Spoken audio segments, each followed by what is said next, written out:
തോറും പ്രാർത്ഥനയെ പ്രണയിച്ചോരിതുപോലൊരു ജന്മമുണ്ടോ? ഭോജ്യത്തെ കൈവിട്ടും ജപമുറിയിൽ ധ്യാനിച്ചും ജീവിതമിങ്ങനെയുണ്ടോ? കണ്ണീരിൽ മുങ്ങുമ്പോൾ കഥനത്തിൽ താഴുമ്പോൾ സഖിയായി ഞാനാരെ തിരയും?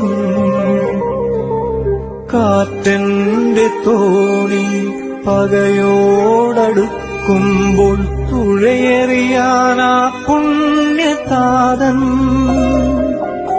ഇതെത്രയോ ഭാഗ്യം, എത്രയോ യോഗ്യം, മലങ്കരയുടെ മായാത്ത പുണ്യം. കഥയല്ലിത് പതിയന്റെ വ്യഥമാറിയ ചരിതം.